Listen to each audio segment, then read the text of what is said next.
Hi folks, it's time for another Moria Speedruns video production note. This is number 11. There have been a lot of changes, so let's get at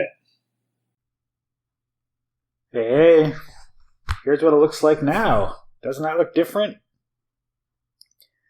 Yeah, I'll just go over the list here.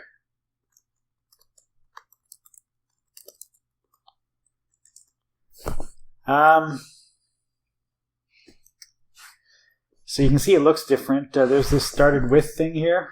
I think that's new. No, I had that last time. I moved the logo over here, obviously. I made this key monitor bigger, and I made it a different font, a different style. I made this different, this M player thing. And this is a camera switcher that is hard to explain. More on that later.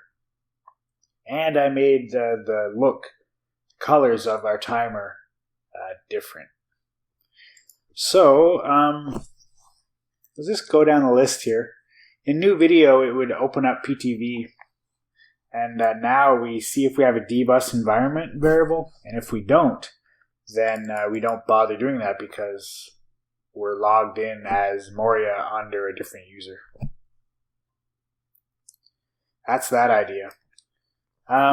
This one here, when I run generate, I used to open up another window to run the watch generation that plays a little song when it's done generating.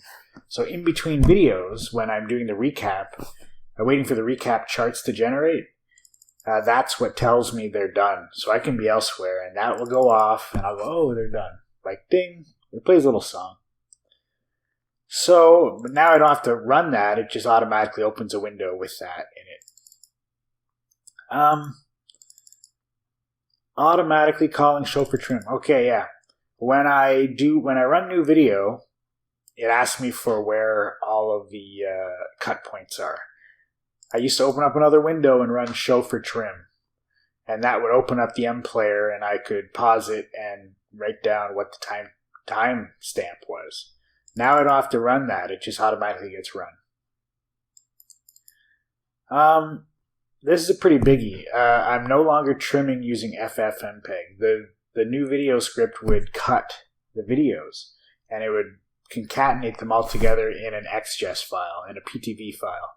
Now, it simply puts the whole file in there, but it changes the in point and the out point in the file. So the cuts are a lot better. There's no more keyframe problems because GStreamer is just handling it. Instead of calling it starting values, I am calling it started with. I used to have a mic check program that came up to do the levels. Now that I have this thing, it's just not a problem anymore. So I got rid of that mic check entirely. When we're doing the new video and we're entering the timestamps for the videos, now I save that in a file called user input. So there have been bugs, and I've been working through it, and it's really handy to have the input already saved. I don't have to go through the videos and figure out what the timestamps are again, just to retest. There is a countdown thing, more on that later. Bigger keymon, different theme, I already said that. Change the background, yeah, I moved that guy, this thing over here. Change the colors and time, I already said that. Change the size of camera 1, yeah, this is different over here. You used to have a 19:6 or 16:9 aspect ratio that was much larger, and it went underneath this window here. So now it's 4:3, and there's no borders on anything actually.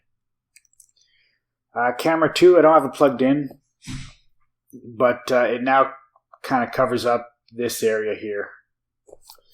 No more title bars. See, that was just wasted space, so I just got rid of the title bars entirely. What do you think of this new look? Is it good? Hope so.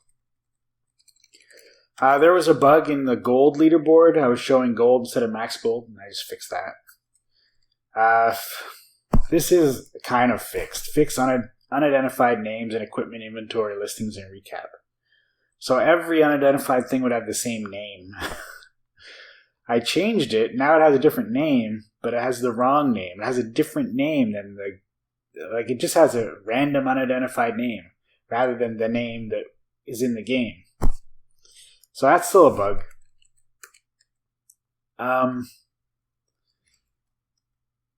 Added a way to stop the auto start. If I hit Control 0, it kills everything. And I also added if I put in this abort file in the root, my home directory, I mean, it will also prevent all of this script stuff from running. So the last thing I have to tell you about is this whole camera control business. I don't have the camera set up here, but it's called Claptrap. And this is a little GUI I made to switch cameras. So I hit 2, and it goes to camera 2. I hit 3, it goes to camera 3. I hit 1, it goes to camera 1, and so on. If I hit this button, it locks it. It says it's not going to switch it. Because if it's unchecked, it will randomly switch between 1, 2, and 3. Spending most of the time on camera 1, the next most of the time on camera 2, and very little time on camera 3. So when I do the video, it's a way for me to raise the quality up a little bit, make it a little bit different to have other videos showing. And it shows right here. Instead of using my webcam video, I'm actually using cameras, the videos from actual cameras. So I set them up. One of them goes right here, right there, and the other two go on either side of me. So, and that is a complicated thing because I can't see them as I film. So this will switch. Right now it's on mythical camera 2, and I would have to face that camera to talk to it. But really it's just to have another thing to see to make the video a little bit more interesting. So this Claptrap business, it's all done in post-processing. The way it works is this happens.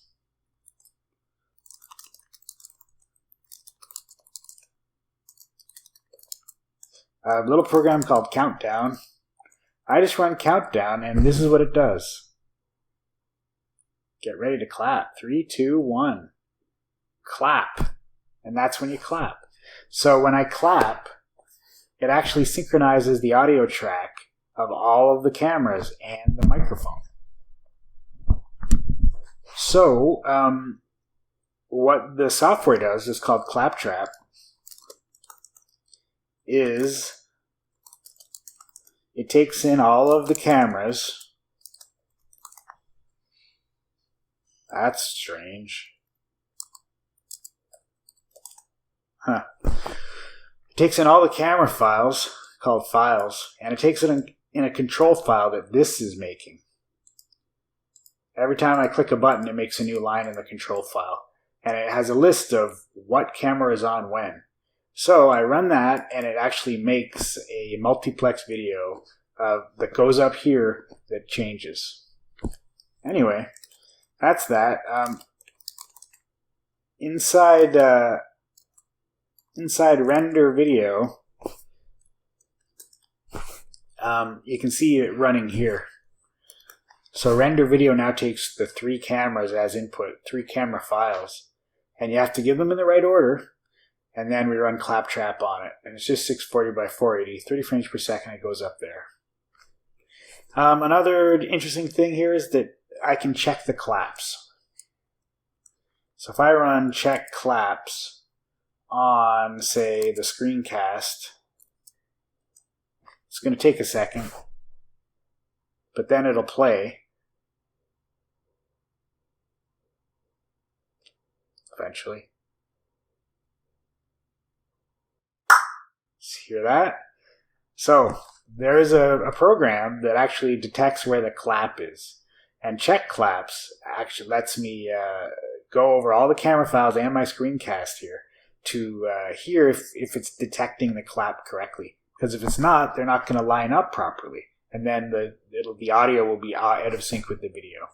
So it's like the old Hollywood clap things, like the clapboard. Yeah, that's how it works. So it's not bad. I just have to be careful not to have any other loud sounds at the start.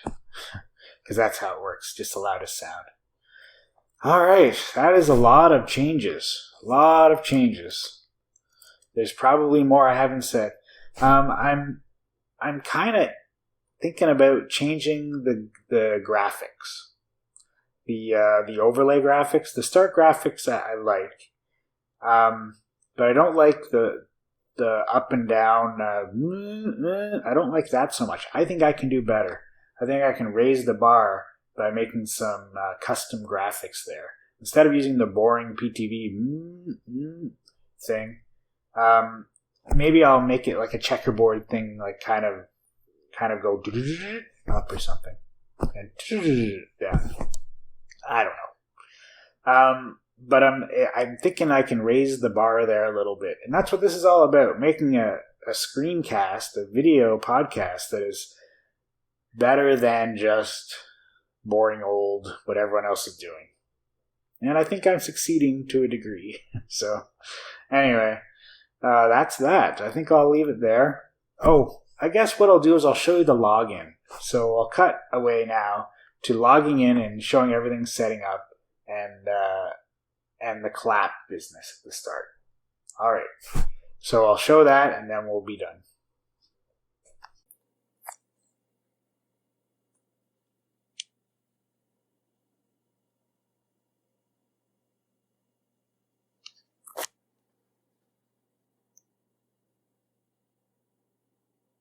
So you can see this, how it comes up.